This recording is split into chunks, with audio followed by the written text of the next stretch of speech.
Many people talk about the ups and downs of married life, but no one really prepares you for life after your spouse passes away. Welcome to Widowhood Real Talk with Tina, a safe place for widows, widowers, and their friends and family to talk about love and loss. Find comfort as you listen to honest conversations between Tina and invited guests who've experienced the loss of their forever partner. Share their stories of love, grief, and healing. You are not alone in this journey. Join today's episode and discover a wealth of resources and learn how to connect with others who are traveling the same path. This is Widowhood Real Talk with Tina.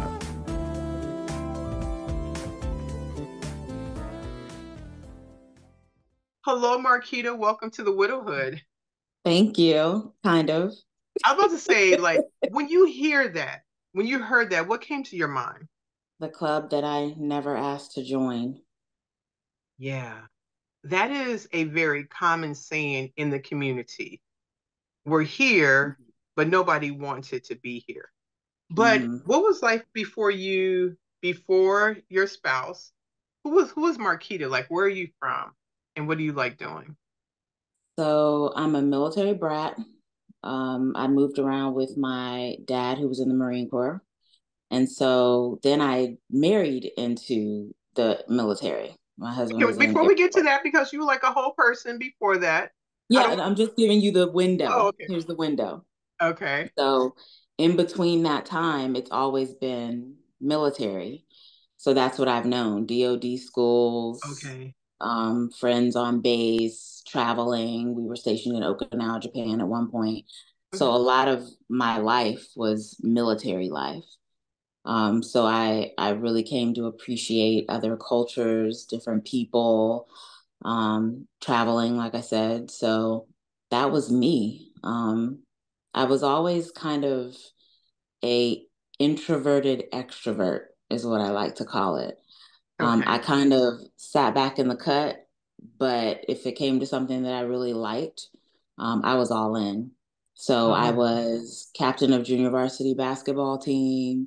I was captain of the cheerleading team. I was on the tennis team. I was part of National Junior Honor Society. I was a band nerd. That's a huge part of my identity. I actually still have my flute. I joined orchestra as an adult. So that's pretty much been me. A lot of people know me as this kind of weird, quirky type dark humored girl, which I wear with a badge of honor. But that didn't really come until later, okay. So after hold on, hold on, life hold kind on. of hit me. So you play a flute? Like, how long had you played a flute? High school. So I started in middle school up through high school. I've won national competitions. I played in Japan. And then I got a full scholarship to the University of Mississippi, a marching band scholarship. So Wow. Like yeah, you were in there. yeah. Any adult type music in your life? I was in orchestra for a little while because there's Okay. always community orchestras most of the time. And I actually want to pick that back up. It was kind of a place of solace as an adult. Okay. So yeah, I did play a little while after college. Wow. Mhm. Okay. So you talked about being nerdy. What does that look like from your perspective for you? Well, you think of back when the nerdy was school and grades. I once went to summer school by choice. Okay. Yeah, that's a whole nother level. I didn't know that it was what it was. I thought if you wanted to further or get ahead, I thought that's what it was. And my mom just let me go. And I met a lot of awesome people. What grade was that? It was in elementary school. Okay, so to me, that time going to summer school was because you were flunking out. You weren't making the right grades. You were doing that to try to be able to stay in the right grade, catch up for a class that you didn't do so well Mm-hmm. in. So Mm-hmm. I dare say this is a different caliber of people that you happen to connect with. That if you didn't go to summer school, you would have never been in the same flow with them. Yep. Cool, cool. Yep. And I enjoyed it too. I did. once I got there and I saw who I was around, I was kind of puzzled. Like they did not want to be there. And I'm like, well, why? You know, it's fun. You know, so I And quickly they're learned. Yeah. like, But we okay, had fun. I made some really good friends. wow. So what was Mm-hmm. college like for you? Did you go right after high school or what did that look like? Let me first just preface this by saying I was very sheltered growing up. I wasn't even allowed to date until I was a Oh, it sounds senior like you got buck wild. Let's get to it. in. So, with that being said, I've also always been a romantic. So, when I found someone in college, I thought, this is it. This is the guy I'm going to marry. And that's that. And I got my heart broken pretty bad. I went through some really, really dark times in college. Mm, One of my mom and my grandmother's biggest fears for me was that my heart would be my downfall. And that's pretty much what happened. I didn't have, before I got married, I did not have the typical college experience because all of okay. my time went toward the boy. Okay. And so when I got married, I traveled around a lot during the remainder of my college. So that's when I kind of decided I wanted some of that real experience back. Okay. So, So that's fair. And the broken heart syndrome in college is a very common thing that happens. mhm, And it does lead to something you mentioned from not having that dating experience, that independence, and then we're in a place and we just go all in because we haven't had that step up into it, that gradual experience. It's just like the doors are open, it's like boom, we mhm, fall in. So mhm. someone that is I would like for you to consider speaking to two groups of people right now. Okay. First, the person that has had the boy experience and their heart has been broken, they haven't returned to college and they're feeling like trash. I want you to talk to them. The person that has had their heart broken and didn't go back to college. Mm-hmm. Are Am I they talking to struggling? people That my person, age? nope, they're in that moment right now. Oh, go to trade school. Forget the Okay, they make more money anyway. No. girl, hold on. That right there that's some truth, something to think about. Okay, I wish I hadn't known there were other pathways than traditional college. But what I would tell that person, don't lose who you are. I got so wrapped up in love and being with another person, I completely lost my identity. okay, So much so that when that person was out of my life, I didn't know who I was anymore. So don't lose your identity. Realize that you have this window of no real responsibilities, no bills, no nothing. All you have to do is go to school and study.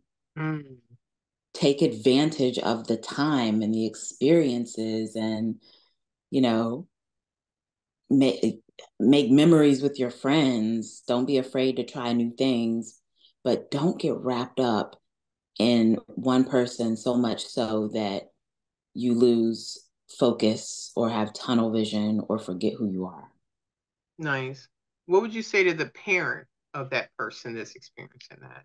Can I curse on this podcast? Yeah, this is your podcast. I'm facilitating the conversation. This is your journey. You have to be as authentic in who you are. Shake the shit out of them. Okay. Shake them real hard. So, what my mom had to do was love me from a distance.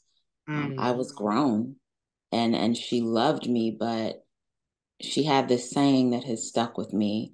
She used to say, "You're not tired enough." And it goes across the board. If you're in a bad relationship, if your grades are suffering but you don't want to do the work to get them back up, if you're slacking in trying to get a job and your applications aren't where you want them to be, your resume isn't what you want it to be.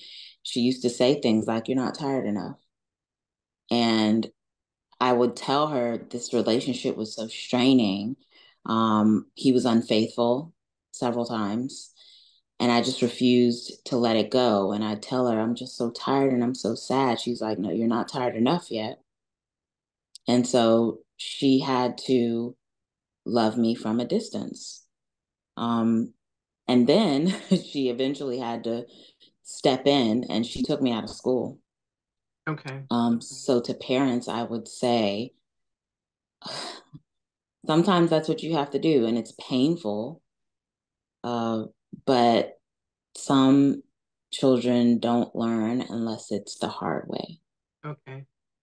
My mom also said not only would I have to get run over by the bus, it had to back up over me and do it again. And then I was tired enough. I mean, So that's fair. that's what I would say. It's hard to watch. So sometimes you just have to step back and get ready for the fallout. That is fair. Thank you for sharing that. Because it is different perspective. The grown you can talk to a parent, and who you are now can remember that experience because that's something that you carried that experience through your entire life. So And it we're having affected this my whole conversation. life. I'm sorry, say again. And it affected the rest of my life, to be honest. Thank you. We're on this conversation because you are in the widowhood. So the person you met, what is his name, your husband? Danny. And when did you meet him in the flow of your life journey? So Danny, and that is his real name, that's his government name, because that's the first thing I said to him when my friend introduced us, and he said, "My name is Danny." And I said, "Like Daniel?" "No, Danny." "That's your government name?" That is how our relationship started. Okay, so that was the first conversation. Yeah. Was this a blind date or how did y'all meet? So first of all, I'm not a whore. You need to know that. I am not a whore. But his friend had a crush on me. And I didn't, the feelings were not mutual. But they had a friend, which is my husband's best friend, and he was kind of cute. Got And you. Okay, go so ahead. we dated for a while, the typical high school thing. Um, I was going through like a surfer boy soccer phase. So he had long hair and he played Okay. soccer. And I was like, and I was a nerd, a band nerd. I was like, "Ah, oh, that's so hot." It was that sort of thing. The glow And on your so face, remembering the time, like I was like, "Oh, look at that long flowing hair and the way he kicks that soccer ball. That's right up my alley. That really gets me going." So behind my back, and this is the friend, it was a group of them. It was about 4 or 5 of them. But behind my back, I found out through the friend that liked me that the feelings weren't mutual. I hadn't met Danny at this point, but they told Danny about me, and he thought that I was blowing off his friend because they would always ask me to go out with the guys, and I would say, "Well, I'm not allowed to. My mom won't let me." And Danny was saying things like, "Man, she playing you. She's lying, and she just doesn't want to tell you the truth or go out with you." So okay. my first impression of him was like, The fuck? yeah, precisely that. Yeah. Like, who is you to be speaking for me? You don't know me. So I'm looking at his friend like, okay. So one day, my mom finally did let me go out. And so the friend, we were all in the band together. Okay. So my band friend was like, "Well, Danny, we have to go pick Danny up from work. He doesn't have a ride home." And I'm like, "Do we have to? Like, can't he walk? Like, what?" So he doesn't have 2 legs like the rest of us. So So I agreed to go.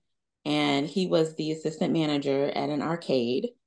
And he walked out of the mall, and I remember like I was, I don't know, on something. I didn't have a phone back then, but I was I'm about on to say you must something. have had a handheld game because you didn't have a cell phone Listen, or I was writing something I was doing. then. Pen and And paper back in the day. right, a quill, So I had my quill. I was, dipping my quill. And our friend, he goes, "Oh, there's Danny now." And I didn't even look up. I was just like, mm. And so the closer he got, it was like slow motion, Tina. So he's coming up and I hear him and I look up and I'm just like delicious. Like, what is this? Is the jerk? This ain't the jerk. Ain't nobody that look like that is gonna say no mess like that, right? So he walks up and I have to, it's sort of like, mm, mm. Like I had to fix that, okay? Because here's a friend who likes me and is telling me about this jerk. And here I am thinking, I'm gonna be with my friend and be like, So he walks up and that's when that introduction I told you about, I'm Danny, is that your government name? Blah, blah, blah. And he has like the feelings didn't change for him. I could tell in his face, he was like, oh, so this is the lying, the lying maiden. Okay. So we all, after a certain period of time, we would kind of hang out and do things. But our Friday nights were at the skating rink. That's what we liked to do. And watching them line skate, like I said, it was a group of about 4 or 5 of them. I don't know if any of y'all have ever seen a group of guys line skate, but you can take the most nerdy, uncoordinated, whatever type of guy, and you put him in a line skating group, like, yes, that right there. And You the want to impress a backwards, girl? the backwards, Yes. and the leg, Yes. and the one leg up, and they get down when they got the one leg. Whew, okay. Yeah. That's not that kind of podcast. So just watching them was fascinating to me. So the first time I went to the skating rink, so my mom was like, y'all better take care of my baby. All the guys came to the house to pick me up. And that was my thing. I was kind of the tomboy. I would like to hang out with the guys. So they came to pick me up and my mom was like, if you bullets with each of your names on it. This is not TikTok. You can talk freely. I don't have to go pew pew. No. So we get to the skating rink, all is well. And the next thing I remember is waking up in the ER. So apparently, I had fallen and busted my ass. And the ambulance had to come and get me. This is the first outing with my friends that my mom let me go on. So, whoops. So when I got to the hospital, it was our mutual friend and Danny. So when I woke up, that's who I saw. And it was just like a mild concussion. Look at me. Worst things have happened in my life at this point. So it was just a mild concussion, nothing, I know, but okay, but you make a nothing point. permanent. When that thing happens and you're young, you feel like nothing matters anymore. It's like, baby, buckle up. Life has so much I'll more. take the damn concussion at this point. Yes. So at that point, like everybody felt so bad. They were terrified of what my mom would think. And so me and Danny, our relationship kind of had a shift. Oh, okay. Because he realized that I wasn't lying. Like I really wasn't allowed to go out. I wasn't blowing off our friend because my mom really lit them up once we got back home. And Okay. she's like, I'm never letting her go out again with you heathens. I mean, it was, and I'm standing there like, oh, God, I'm going to be housebound for the rest of my life. So after that, she did let me go out. And we would do things like get together, go out to eat, the whole group of us. And then things did not work out with our other mutual friend who I was dating. And I started confide. It was nothing serious, you know, just a high school thing. And being the hopeless romantic that I am, he wasn't passionate enough for me. Like, we're in love. We're gonna get married. You need to start acting like it, right? You need to start So, husbanding up right now in high school. like, you don't, there are certain things you do when you come into the band room. You know, you come to me first, you know, your future wife. Like, what's wrong with you? Okay. So He was I was like a little too much. So like, you're supposed to meet me there. What the hell? So I started to confide in Danny. And it was very innocent at first. He was just kind of like, so, you know, how are things going with Brian? I mean, people knew that he could be very laid back, which was fine, but they started to get to know how I was.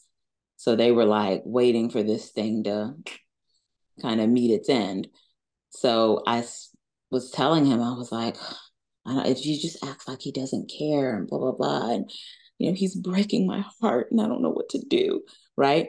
So the next event that I hear about from our other mutual friend was that Danny and my upcoming ex-boyfriend, they were out playing tennis and Danny was like welting him with tennis balls. Like, how could you do this to this nice girl? Wham! Like, what's wrong with you? She's so, oh, wham. So my boyfriend comes to school and he's like, I'm like, happened to you? Like, and he didn't think about it. He just thought Danny was being competitive. He was like, yeah, man, me and Danny went out to play tennis. He was like, and I know, because I'm like, am I about to break up a whole friendship?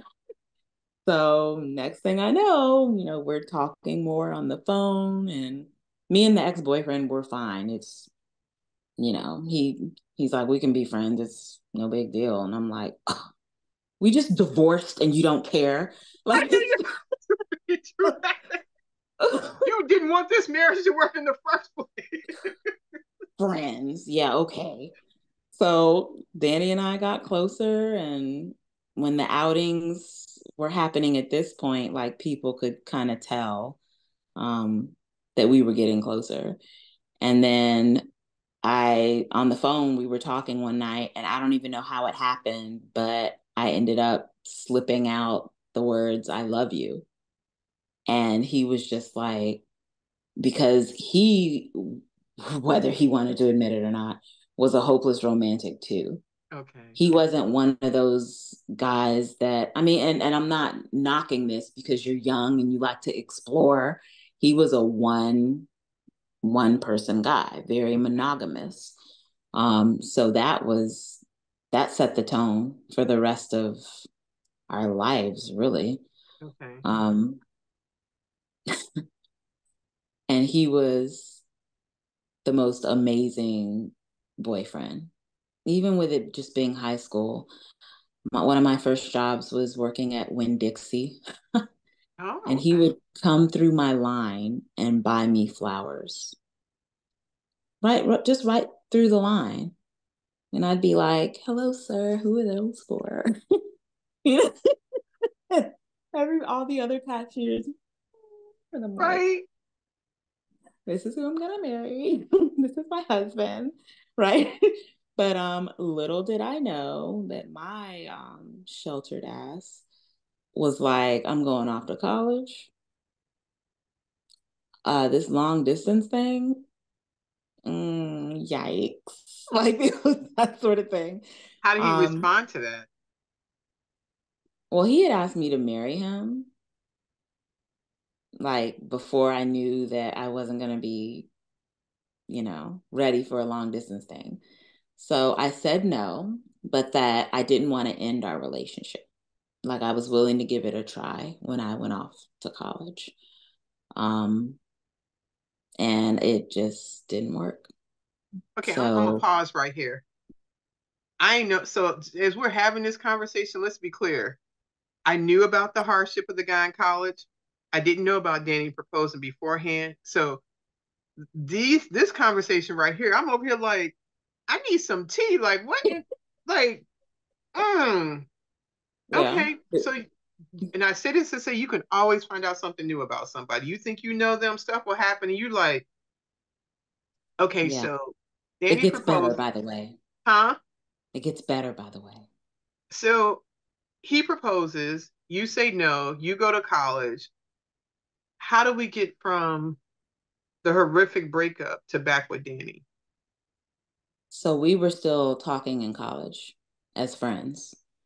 And he threatened to go AWOL a couple times because he decided he wanted to join the military. No, I'm sorry. When He we were decided to join the what? the military, No, the what branch? Air Force. So, so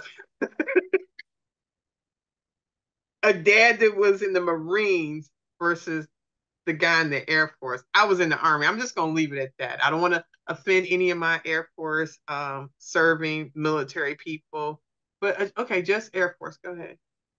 I mean, you wouldn't offend him. The chair force, that's, he was You fine said with that, that. not me. Okay, go ahead. Did I though, or did he? I'm just the messenger. And if It he did has a not come problem out with of it, he these can, lips. if he has a problem with it, he can come on down and join this podcast. So, he had decided to join the military because I told him that I'd always wanted to marry a military man. And he quit his job as assistant manager at the arcade and joined the military. So when I was in this bad relationship in college, he used to threaten to go AWOL. He's like, I'm gonna come to Mississippi and kill him. It's just that simple. There were a lot of bad things Okay. that happened. I'll leave it at that. But we were talking in between, and then I would tell him because I could kind of tell something was still there, and I'd be like, you're gonna find somebody. There's no way you can't. And he would always tell me from jump, even when we broke up, that he would never love anybody else, that he was always gonna love me. And I'm like, you'll get over this. You'll see. Like, we all say that. It's fine. But looking back, he wasn't lying. He acted like he meant that. He did try to date one other person, and he met her in Korea. He was stationed in Korea. He was a bouncer at a nightclub. That says all you need to know. She was a very pretty young lady. And that didn't work out because she wasn't me. I mean, because, he tried, Mm-hmm. and yeah, that didn't work. And so after the bad experience at Ole Miss, I transferred. And I did that a couple of times Okay. because once you transfer, it can be addictive because you're like, nope, don't like it. And then you go somewhere Oh, else. okay. So on my last transfer, let me see, there was one other guy I tried a relationship with and it didn't work. Because like I said, my therapist likes to call me a serial monogamous. So I was with one person and that was that. So after that didn't work, here we are. I'm confiding in Danny again. At this point, Ah, he is stationed in Alaska, and I'm back home in the middle of a transfer again. I think I was leaving Clemson and trying to figure out where I wanted to go next. okay. Um, and we started growing closer, and I was like, I see where this is going. And a very close high school friend of mine who we're still friends to this day. I went to visit her on my birthday and I was on the phone with Danny. And she said, why don't y'all just get back together already? And I was like, I'm not opposed to that. And Danny was like, really? Been And I waiting for said, the go button. yeah, why not? You want to try it again? And so we did. And it was long distance. And it was like we picked up where we left off with Mm, more knowledge and maturity than we had before. wow. So the tea gets a little bit thicker here. Do you need a break or? Okay. So, it's no secret that I suffer from bipolar depression. And that actually started after my escapades at Ole Miss. It runs in my family. Depression Okay. runs in my family. And the way my doctors have described it over the years is that a lot of times, if it's going to be passed down, something triggers it. A traumatic event will trigger it. Ole Miss was that event for me. So I went through several really bad episodes. And then my family was going through a lot. My grandmother was diagnosed with skin cancer. And it just became a lot at home. And one night I was on a low. I was feeling pretty bad. I was having suicidal ideations. And I called Danny and I was like, I can't. I really can't. And it scared him. And he convinced me to check myself in. And I did that. Good. Um, I self-admitted to a mental hospital, mental facility. And I tell people to this day, and I truly believe it, that was the most life-altering experience of my life. How old were you then? 23, Okay. and I wouldn't trade it for the world. The way that they portray mental institutions on TV, I'm not saying some places couldn't be like that, Mm-hmm. um, but most of them are not. Okay. Uh, I really learned who I was, what I needed to do to take care of myself. I started on the pathway of finding the right combination of medication because that's always the hardest part. And to those out there who are scared to try medication or, are fearful of what it can do and how it can make you feel, I would say do your research and make sure you have a good team around you, a good doctor, and don't be afraid if the medicine isn't doing what you think it should do right away. Unfortunately, sometimes it takes years, several months, years to find the right combination. So I got that process going. And luckily for me at the time, the first medication, it worked. So when I was in the hospital and, I had a room with a roommate, I'd go to my, self-help and therapy throughout the day. It was not like you would think on TV at all. Um, had I known it was going to be like that, I probably would have went sooner. Hmm. My mind was so clear. It was like all the fog lifted. Okay. And so here's the tea. I stayed for a week, and I believe on the sixth day, no, it was the fifth day. Danny was calling me every day, checking on me, and I later found out he would call his mom and cry. Him and his mom weren't that close, and he would just be so scared. I don't know what's happening. I don't know what to do. She told me this after he passed. So he would call me every day. And then one day, on the fifth day, I said, well, I'm getting out of here in a couple of days. And he said, well, do you know what you want to do? I said, yeah. Will you marry me? And in my mind, when we first started out, like restarted our second relationship, I knew this was it. And so I feel like he would have eventually proposed again, but I didn't want to wait. I knew what I wanted and I didn't want to waste time getting it. So I'm in this mental hospital and I'm proposing to this man who's in Alaska. And of course, he's like, everybody is like, yeah, sure. Whatever you want, sweetheart.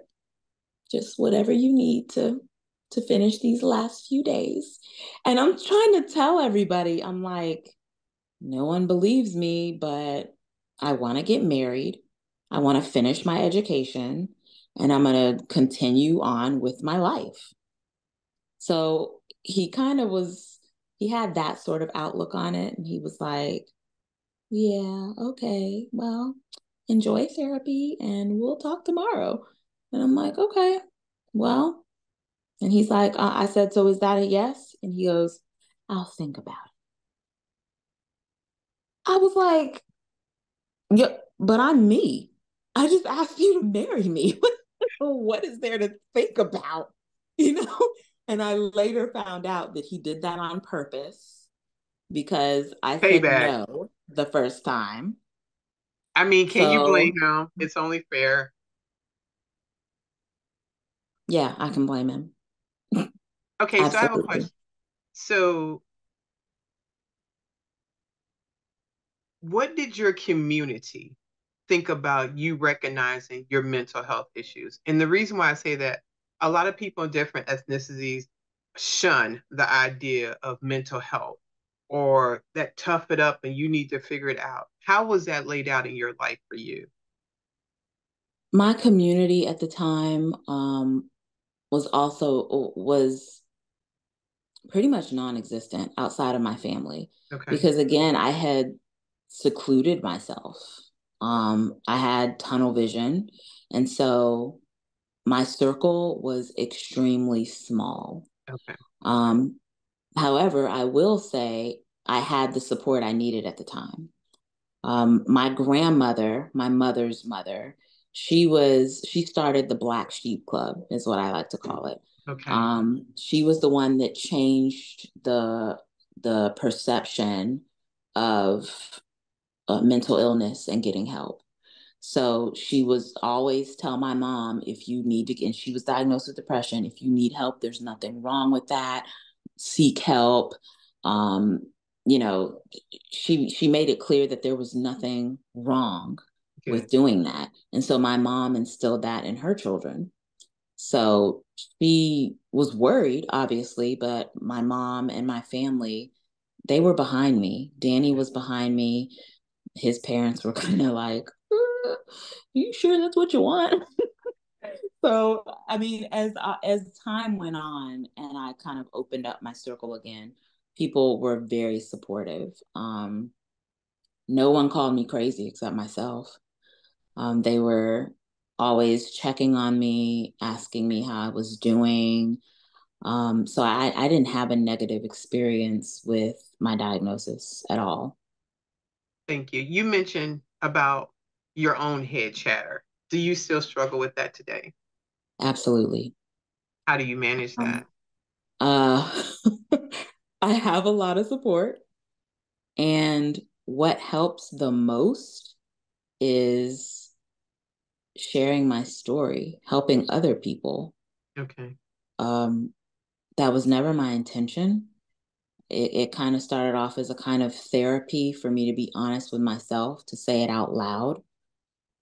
But now I'm able to recognize the signs of an upcoming episode, a potential episode. I am not afraid to talk about my diagnosis, to talk about my experiences in the hospital. Okay. So things like that, being honest and open and taking my medication on time, that helps. Okay. Thank you. So you get to the seventh day, you get released. How do we get to you and Danny getting married? What does that transition look like? So I call him about an hour before I'm getting out. And I said, so when are you coming to get me? And he goes, get you for what? And I'm like, we're getting married, right? And he's like, you were serious? And he's in Alaska now? Where was he with you? Yes, Okay. Okay. So you just expect him to get on the plane because no matter he's in the military, like he can just get on the plane and come get you in an hour. Oh, okay. You did not. Okay, go ahead. absolutely. Okay. Okay. Like, what's the problem? Let's do this. I don't have time to waste. I've been sad and scared and brokenhearted enough. I love this man and I'm ready to start my life. So I ask him again, Danny, will you marry me? And he's like, yes. And this is on a So phone where you're not seeing him. This is just talking on the. Okay. I had no time to waste. Okay? No time, no money, no cares. Let's do it. We love each other. Let's go. So he accepts. He starts making plans to come out here. Keep in mind, my family had the same reaction that he did. Okay, Well, baby, of course. what are you doing? So my mom comes and helps me to clear out my things. And she's like, so how do you feel? And I'm like, I'm excited. Danny's coming to get me. And she was like, visit? Mom, I told you I'm getting married. You were serious? You people. So she really didn't believe it until I was leaving the house. Girl, I'm But hearing it now and I'm over here trying to believe it. And I know, and I'm like, okay.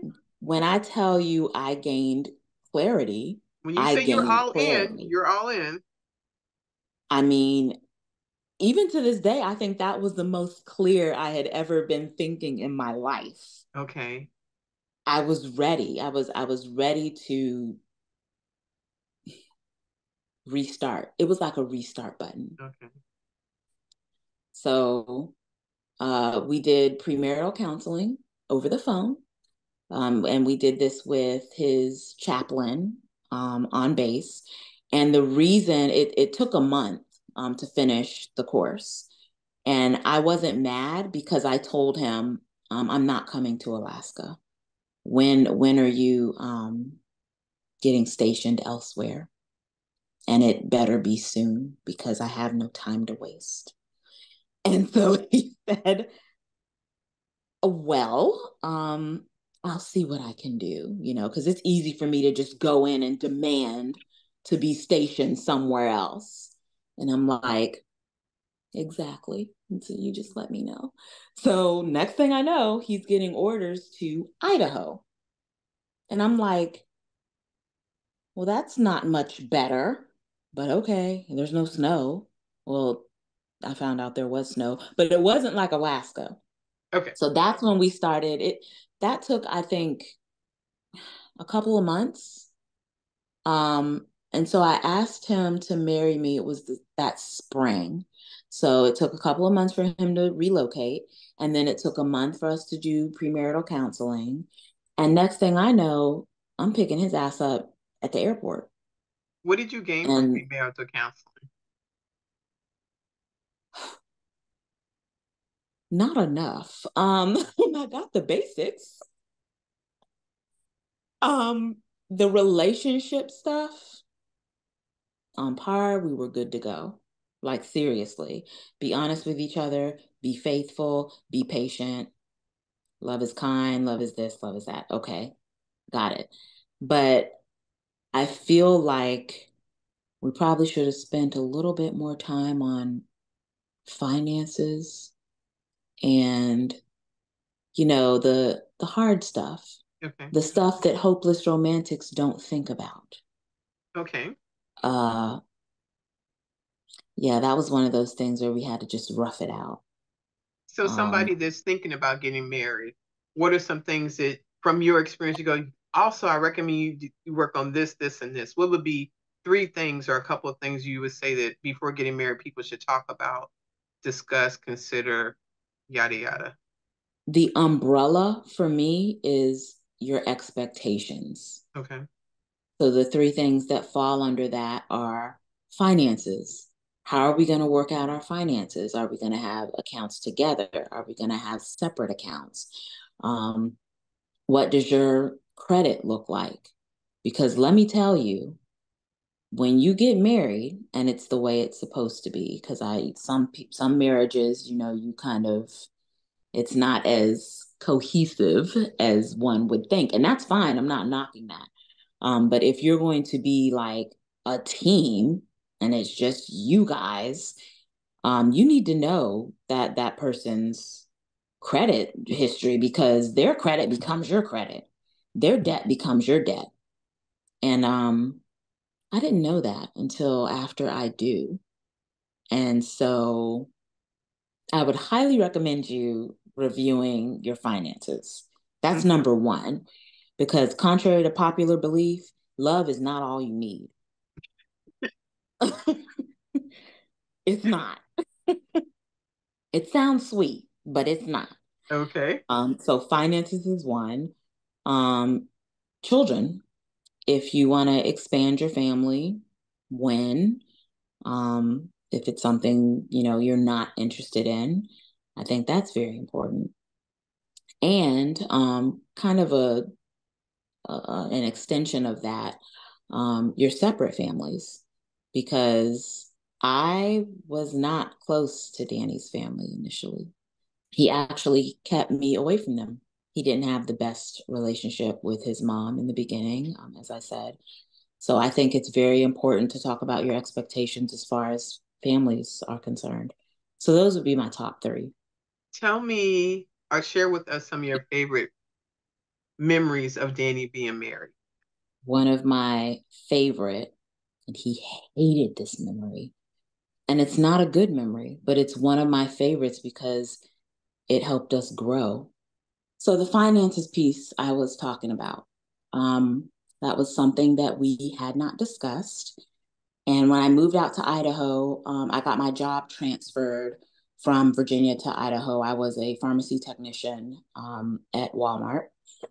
Loved doing that. It was easy. It allowed me time for school. And one day I was getting ready for work. Danny was working night shift at the time. And the electricity went out. And I'm thinking, oh, weather's fine. What's going on? Look outside, neighbors, stuff is on. And I'm like, well, that's odd. So I called the electric company. I've got a cell phone now. But can you believe I was alive at a time where cell phones were not a thing? That's crazy to think about. I'm sorry. Anyway, I am so sorry. Yeah, I'm going to keep going. I love you. So I called the electric company and they said the bill was behind.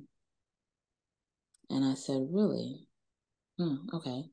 So I called Danny and I'm like, what the hell is going on? And all of the stuff start coming to light. Like bills were going unpaid. There was a lot of credit card debt. I mean, and this is less than a month in, okay? Oh, Needless you to guys were say, living I'm off base or on base? off base. He had an apartment. Okay, because so you didn't pay utilities on base. Okay. Right. So I'm like, is annulment still on the table? Because, I had already been through heartbreak, okay? I was not going to accept any bullshit. And I loved Danny with my heart and my soul, but I wasn't. So I'm going around the house, I'm throwing things, I'm tearing things up. I'm like, I can't believe I moved all the way out here and blah, blah, blah. And I proposed to him like an idiot in a mental institution, I am beyond You pissed. unhinged. So I'm walking out the door and I see our marriage certificate hanging on the wall. And I grab that thing and I break the glass and I rip it, throw it on the floor, and I walk out. So here's our marriage certificate. And if you look, there is a piece of tape right here, and it is ripped all the way across. I have seen that in person and never knew that. Mm-hmm. Wow. And instead of going to get a new one, I kept this. And he hated seeing it. He's like, why? Why do you want to keep that? And I said, because it pushed us to do better. It set the tone for the rest of our marriage. Love is not all you need, but love does help you conquer. Mm. And so I kept that. And I love the story behind it, because even though I was unhinged, once we got that solved, excuse me, it just reminded me of what love can do and what true love can look like. Because from that day forward, oh, he was on it. He sat down, he looked at what his auto payments were, what was on his credit report. He went and took a financial class on base the next day. So when I came home from work, bless his heart, he had a little file cabinet. He manned up. One of the top one said in and the bottom one said out. And he said, when we get our bills in the mail, we'll put them in the inbox. And once we pay them, we'll put them in the outbox. And in my heart was just like, maybe we'll make it. But my outside was like, yeah, we'll see how long this lasts. But on the inside, I'm like, this gonna work. This gonna work. I later found out that he got some help from my dad. And as what do you call it? As childish as it might sound to some people, because it's a materialistic thing, I knew this man loved me when he went and sold his Xbox to get that electricity turned back on. His Xbox? He sold it. Ooh, child. That is not just a material thing. There's an experience, there's a community, there's an investment he had. I guess you. It wasn't enough to cover the whole thing, so he had to get help from my dad. But that Xbox was gone when I got home. Wow. I did go back and get it because I loved him. But he hit the ground running when he saw that marriage certificate on the floor. And we both sat down and we made a plan. Like, this is where we want our credit score to be, because there's going to be things further down the road that we're going to want. This is how we're going to handle our finances. We're going to get a joint account, and then we're going to have separate accounts, but that both of us have access to. We're going to have certain bill money that transfers into another. I mean, we really sat down and did what we should have done in premarital counseling. Okay. And we rarely had any financial problems as far as not knowing what was going on was concerned. So that is one of my favorite memories. He hated it, but it reminds me of the fact that he would do anything to make me feel safe and secure and loved. And I mean, we were young and broke and had no direction. Our rings were from Walmart. I didn't care. I just wanted to be married to this man that I loved. We had nothing. We had nothing.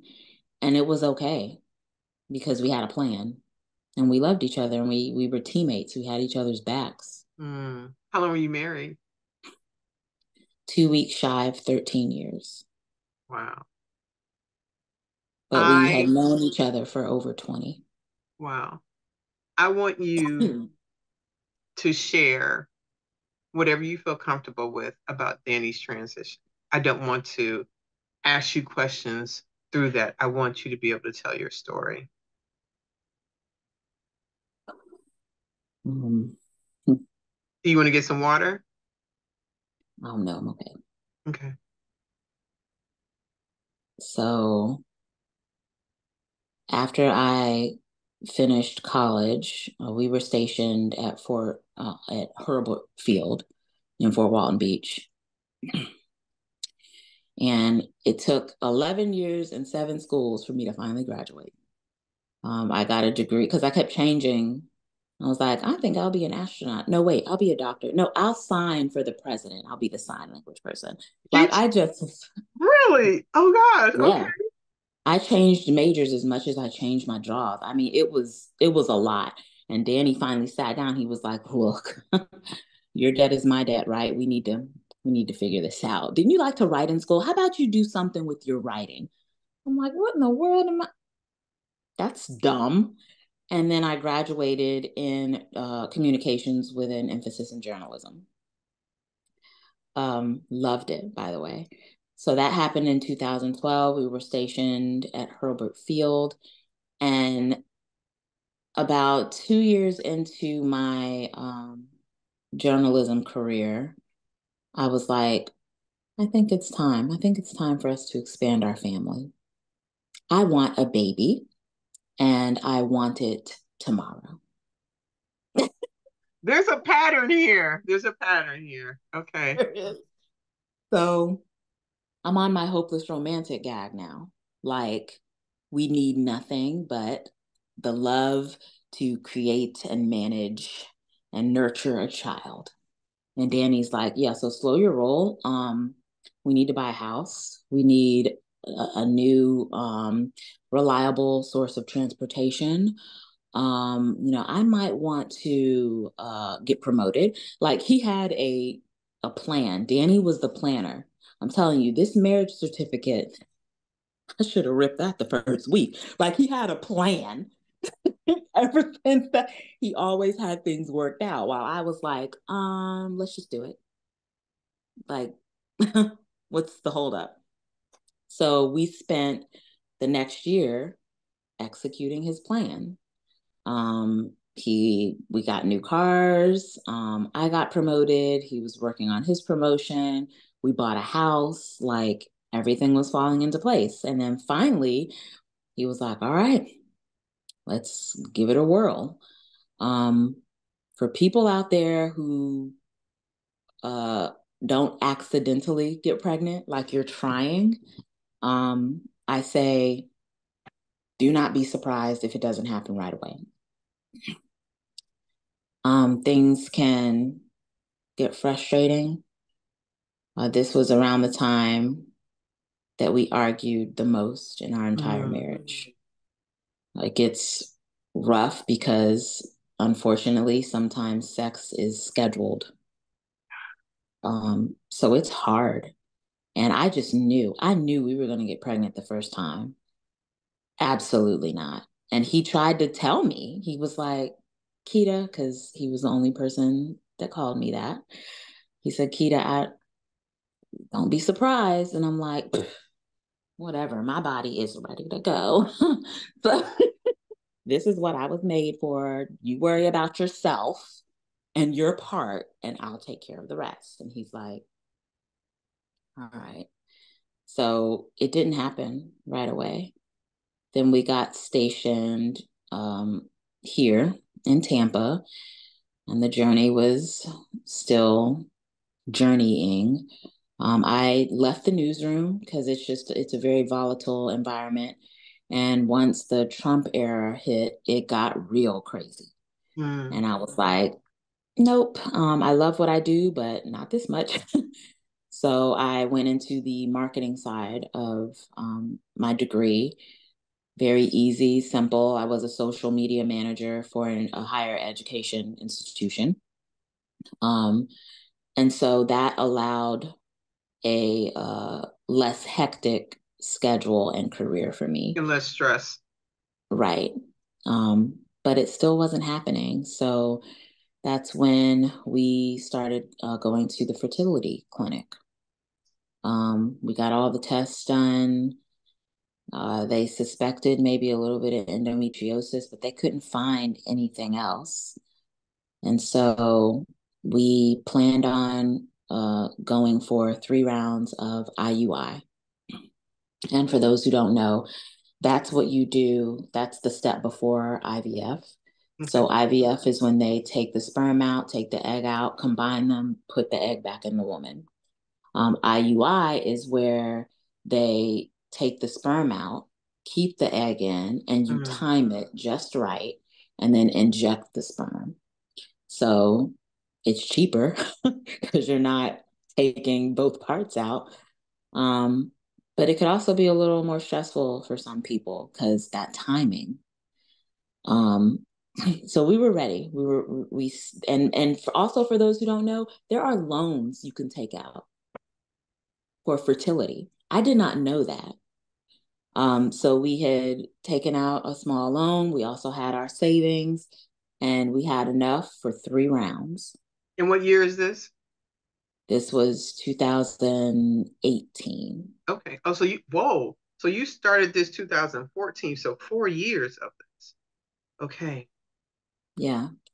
And so I went for another test. I think it was like my yearly or my annual, and they found something. They found a little polyp, like a cyst, on my uterus, and it was in the place where the egg is supposed to implant.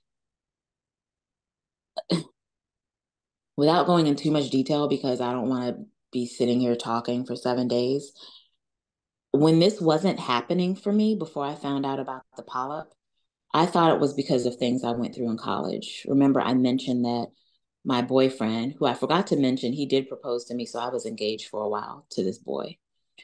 He was unfaithful, and I paid the price for that. So I thought, nothing permanent, by the way. So thank God it could have been something I couldn't get rid of. But I thought that because of what I went through at Ole Miss, that it was my fault, that something was Yes. wrong, something was Okay. awry. So that was a whole other thing I was talking about in therapy. I was so angry with myself, and I've always described myself as a broken vase, Okay. that I was damaged goods, that I didn't deserve Danny, that this is why I can't get pregnant. And you can put a broken vase back together, but you're always going to see the cracks. For sure. That's how I saw myself. So when they found the polyp, I was like, maybe this is it. And so I had the surgery. Danny recorded my loopiness when we got home.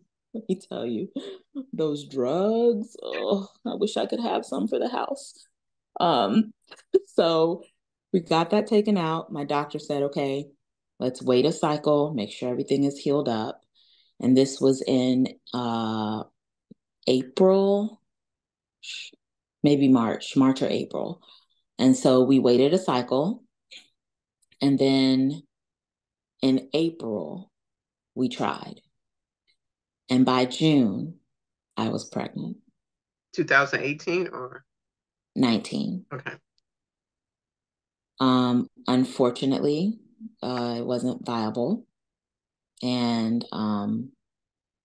that was around week 5. I miscarried. I'm sorry. Thank you. I was hurt, but not as hurt as Danny was. Okay. I just was like, I can get pregnant.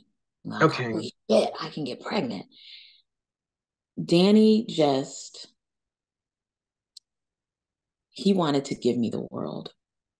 Him being a yes man is what made me rip up this damn marriage certificate. So trying to give me everything and us going into debt, like, what's wrong with you?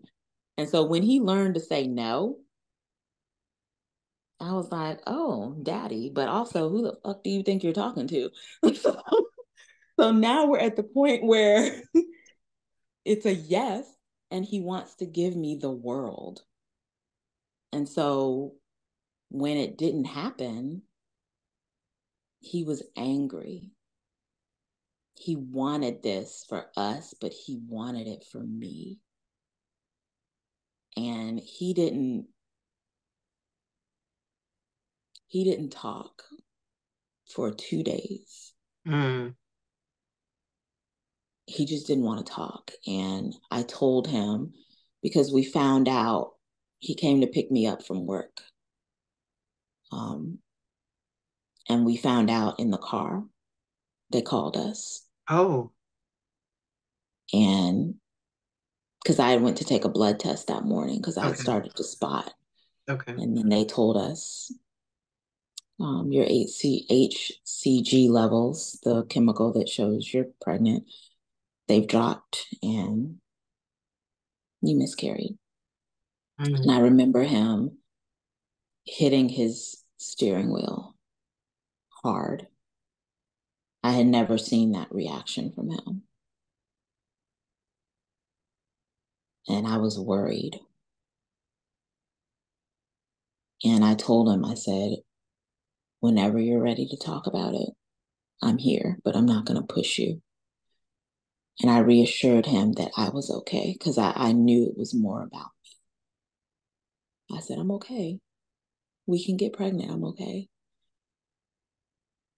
And he was so sad. He was so sad. I later found out after he passed that it was about me, but he wanted to be a dad. He never told me that. Mm.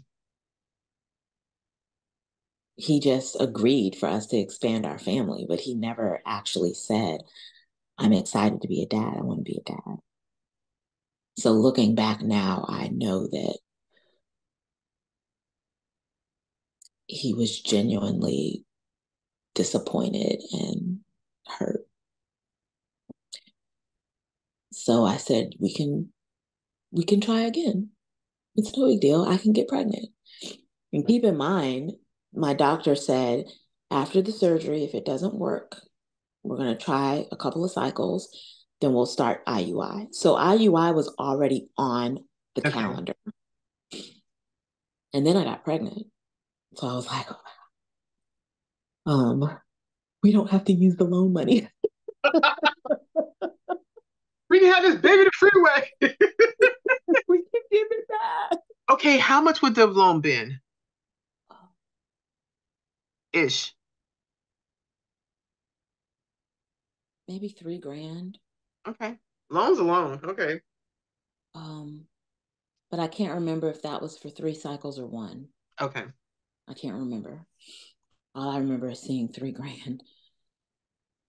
So I told him, I said, we'll try again. It's no big deal.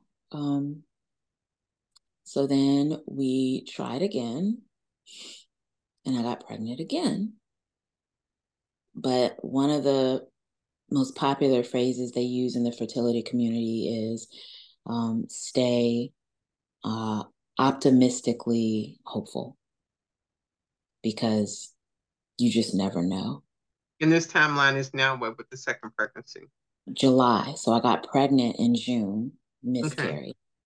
Then I got pregnant Wow. in July. 2019. Right. I Okay. snuck that morning and took a pregnancy test because we said we were going to do it together, and I thought he was asleep. So I get the test, and because we're being optimistically hopeful, it's a positive, but the reaction was completely different than it was the first time. The first time we were like, oh my God. But this time it was like, okay, all right, we'll see what happens. I come out of the bathroom and there's my 6'1", 240-pound husband. He's like, you took it without me? And I'm like, I had to pee. Didn't want to waste it. You were sleeping. And he was like, so? And I was like, positive. And he goes, high five. Wham. Like, that was that was us. That was us. He was like, all right, good teamwork. Cool. What do you want for breakfast? All right. Let's just see where this goes. All right. He's like, you guys did good. Like that was this was us. So we spent this was week 5. And we spent the next week or so and we cracked jokes. And I remember one night, because I would go to bed before him, just by an hour or so, because once his head hit the pillow, he was done. Okay. And I didn't like that because I was like, you left me up. Of course you did. So, of course. Of so course. he would always put me to bed and tuck me in, and then he would come in when I was getting drowsy. So that night, he gave me a kiss, and then he pulled back the covers and he kissed my belly. That was the only kiss, the only belly kiss I got. Because the following week, he was gone.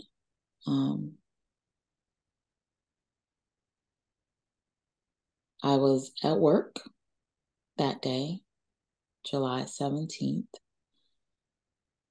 and we were texting and messaging throughout the day, sending memes and videos like work. I got memes to send to my husband. And that day, for whatever reason, I just felt like video calling him. That was rare. But I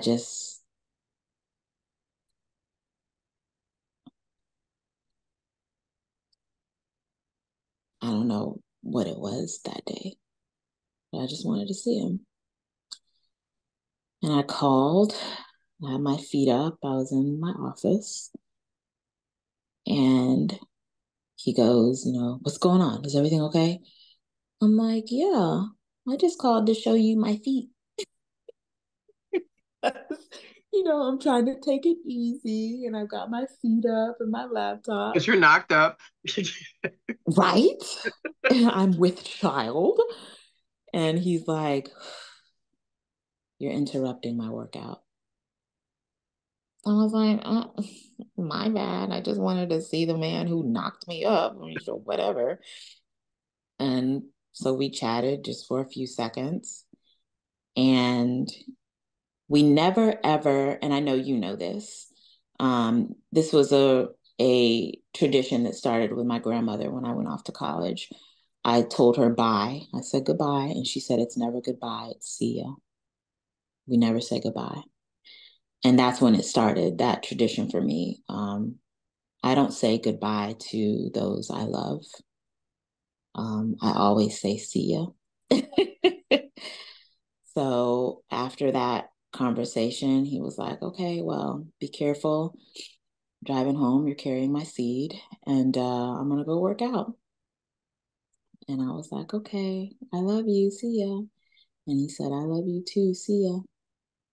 And that was the last thing he ever said to me. I came home and I came straight into the office where I am right now. I normally would come in here to finish up my day, check mail, do whatever. And I still heard his music upstairs. And I'm like, normally when I come home, he's greeting me at the door or cooking dinner, something like that. I'm like, maybe his workout ran late. But about 15, 20 minutes go by and I'm like, okay.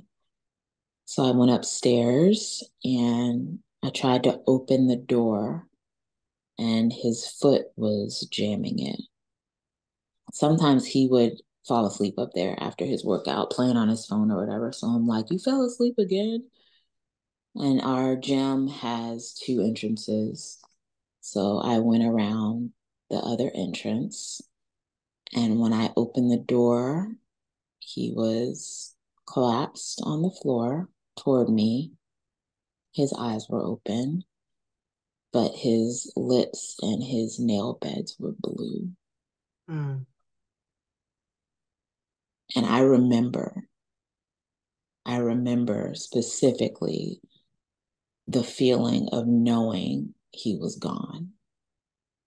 And I stood there for what seemed like an eternity, but I know it wasn't.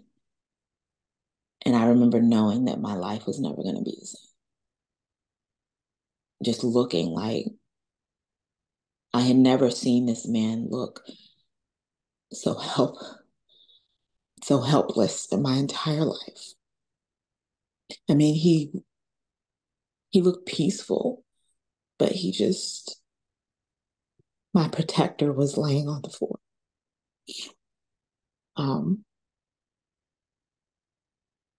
And I couldn't bring myself to terms, even though deep down I knew that he was gone. So I was acting as if he was there. And so I said, just hold on, I'm going to get help. I'm talking to him. So I called 911 And there's always a struggle in my mind of whether I called my mother or 911 first, because I feel like I called my mom. She's in the medical field, but she didn't answer. And I don't know if this happened, like I said, before or after, but I feel like it was before. And so after that, I dialed 911 and I'm freaking out. They're telling me what to do. I'm doing compressions. I'm still on the phone. And I remember when the paramedics finally got here, um, my hands were red. I thought that it was his blood on my hands. I had been doing compressions for so long and so hard that my hands, it looked like they were bleeding. Mm. I heard them coming in, and I did have the wherewithal to know I didn't want them to bust down the door because at the time we had our 2 dogs and our cat. Okay. So she said that they were here, and I said, "Okay, honey, I'll be right back. We're gonna help you. I'll be right back." So I ran downstairs. I put the dogs and my cat in our bedroom, and I let them in. I told them what happened. They ran upstairs and they started their thing.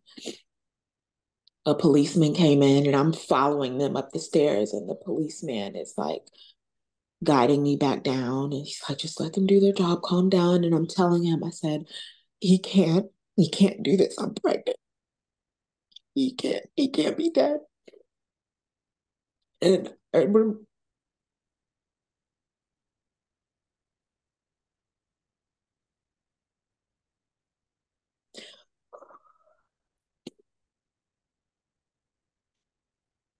I've never considered myself very religious, but I've always been spiritual. Um, I wasn't the type to be in church every Sunday, but I had a very strong foundation and relationship with God. Um, that has been shaken to the core at this point because standing next to that police officer, that was the hardest I've prayed in my whole life.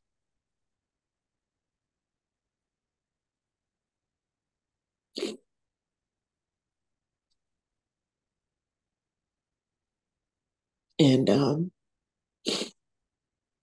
they worked on him for quite a while. And then I see them coming downstairs. It took 4 of them to get him downstairs on that stretcher, and it's a very narrow stairway.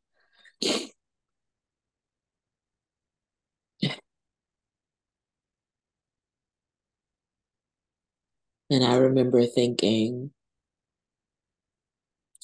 because even then, I mean, I've always been dark, but after he passed, it got like exponentially worse. And he was always dark too. And I saw them coming down the stairs, and I remember thinking, not saying, "Y'all need to be careful because you're going to fuck up my wall. And when he comes home, he's going to be really angry." Even in that moment, I remember thinking that because I knew that he was going to come home with me.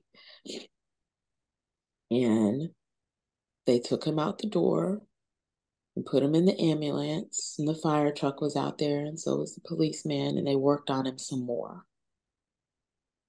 And then the policeman came over and they said, "Okay, they're going to take him to the hospital. They're going to work on him some more." And I said, "Okay." And they said, "Would you like to ride in the ambulance with them?"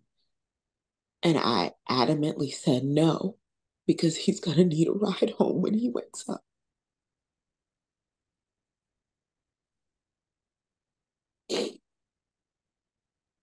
Went to the hospital and walked in. And that's when they put me in that little room, the consultation room. And then I knew for real then. They only put you in that room for one reason. And I'd been on and off the phone with my mom. And I called her. I said, okay, I'm here. And she's adamant like me. He's going to be okay. They're just going to put him on life support. You figure it out once they do that. And her husband and my youngest brother are there with her. And they came in and they said, I'm sorry, but we weren't able to restart his heart. And my mom collapsed on the floor. And at that point, I was numb. I'm just staring. And I said, I didn't believe them. I said, I'm going to call you back, Mom, because this isn't right. I'm going to go see him. And I said, can I see him? And he said, are you sure? I said, yeah, because I'm talking like what they're saying is a lie. And I walk in and he's there under a sheet. And his head is still showing because, for those of you who don't know, when you are active duty military and something happens to you, like you pass in a civilian hospital, once they call that time of death, they can't touch you because you are property of the United States military. So all the apparatuses that they had used on him, they couldn't move it. So he still had, the thing, aspiration, and everything down his throat. His eyes were slightly open. They had cut his clothes off and everything. And I'm just looking down. And I'm like, you have to get up. Please get up. And I'm talking to him. I'm like, we're pregnant. You have to get up. And I'm kind of pacing. And they walked in and they said, is there somebody we could call? My support system isn't here. We were stationed here. I said, I don't know. His supervisor, I don't know who that is. And as I started to slowly come to my senses, I remembered that Danny had given me a card of his chain of command. That didn't happen until about 45 minutes in. That's when I realized, because they kept coming in, we can't get a hold of anybody. And I had his wallet, because they told me to grab his wallet and any medications he was on. And I gave them the card. And they started calling people. So by this time, I had been sitting there with him now for an hour, all by myself. It didn't seem like that long. I was told later it was about an hour. And then I called at some point my supervisor at the time, who lived about an hour and a half away. And I said, I need you to come now. Danny's in the hospital. She said, oh my God, what's going on? And I said, he's gone. And it didn't register with her. I said, he's gone. And her and my other supervisor came. They were the first to get there. And we were all just sitting there in the room in disbelief, seeing him lay there. And my supervisor, April, said, physically, how are you feeling? Have you eaten? And at this point, nobody knew I was pregnant. We were waiting to tell people because cautiously optimistic, right? said, no, I haven't eaten, but I need to because I'm pregnant. And she said,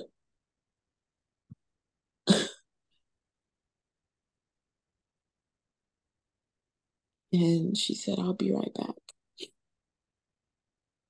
And she came back with a turkey sandwich. And she said, I don't know how we're going to do this, but that baby has to survive. So you need to eat.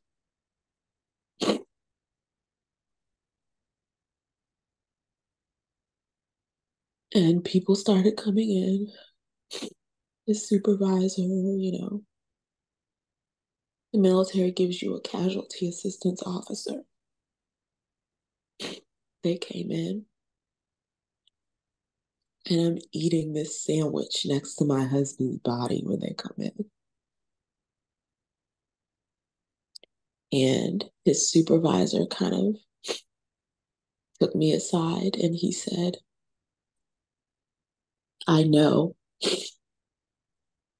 And I said, what? And he said, I know y'all weren't supposed to tell anybody, but Danny told me you were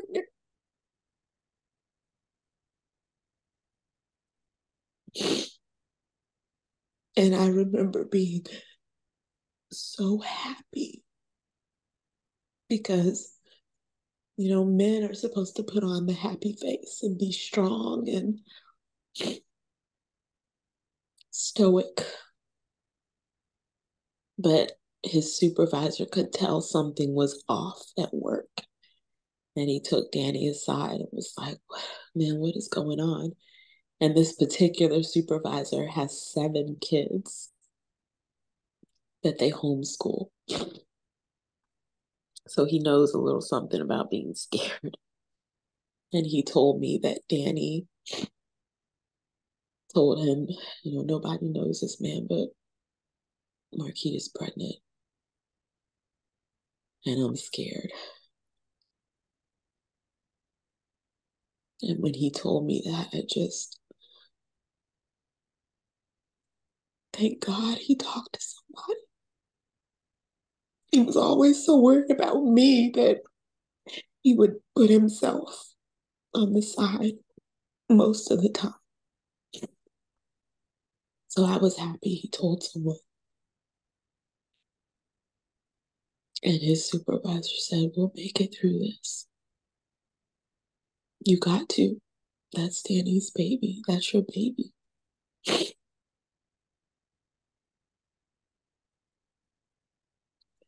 Then another supervisor came in. Want us to drive you home? And I said, no, I'm going to stay here until something happens. I'm staying here. And the nurse said, okay, we'll get you a more comfortable chair. By this time, news had gotten around the hospital of what happened and how I was pregnant, and no one knew what to say or how to act. I found out that has never happened before at this particular hospital. We're not a big city. And while the nurse was gone to get me a recliner, another nurse came in. Her name is Haley. We're still friends to this day. And she knelt down and she said, Miss Davis, I don't know you, but I can see you're in a lot of pain. You don't need to stay here. He's not here. And she put her hands on my belly and she said, he's here. She said, go home. He's here and he's at home. He's not on this table. And I said, I can't leave him. And she said, you have to. He's not here anymore. The other nurse came back with the recliner. And everyone's looking to see what I'm going to do. And Haley said, you can do this. You have to.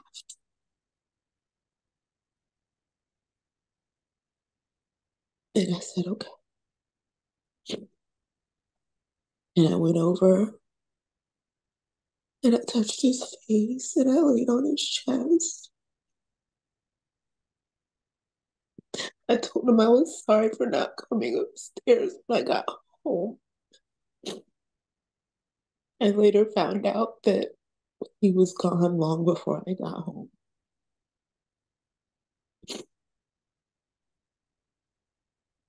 And then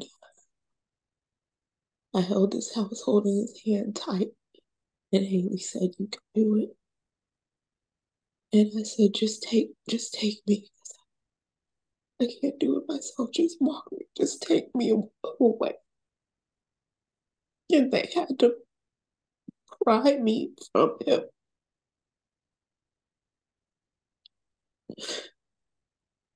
And as I was walking out, I said, I love you, see you.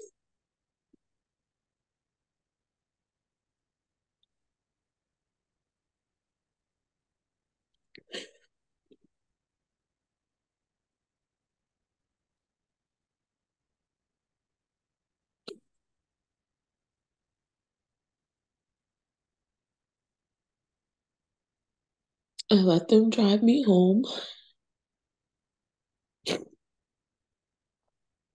And walking into the house, knowing that he would never walk in there with me again,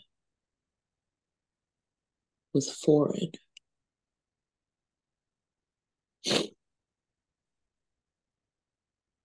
My fur babies were still in my bedroom.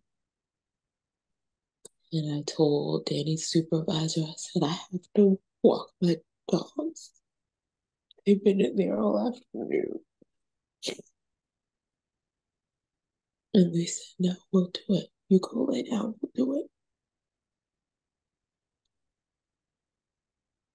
And usually when I would open the door, they'd run straight to the front door. But this time, they didn't run. They just stayed next to me like they knew. Axel was a 98-pound Siberian Husky, and Shayla was a 30-pound Australian Shepherd. Axel would normally knock my ass over practically to get to that front door. But they stayed. They kept smelling me and looking up like they were saying, we're here, Mom. It's okay. I had to push them out. Just, y'all go. And I laid down. And they came back inside and they did not leave my side until they died a year and 2 years later.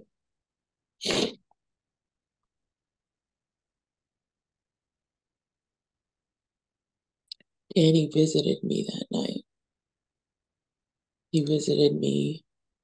They were clear visits 3 times, all in the first 2 weeks.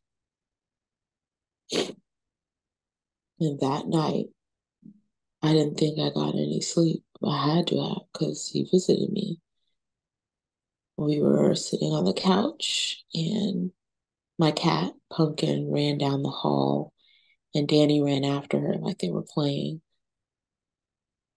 And then he came back with her and sat on the couch and I looked over at him and I said, I miss you. And he said, I miss you too. And his eyes were kind of welled with tears, and he kind of half smiled. And then I woke up.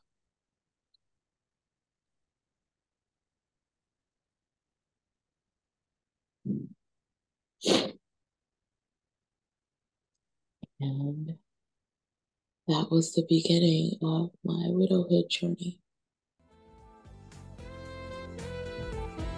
Thank you for spending another episode with Widowhood Real Talk. If you found the contents of today helpful, share the episode to anyone you know who may need it. Subscribe to the show and tune into Widowhood Real Talk each week. Then visit widowhood-realtalkwithtina.org to join the community and access additional resources. Remember, you are not alone in this journey.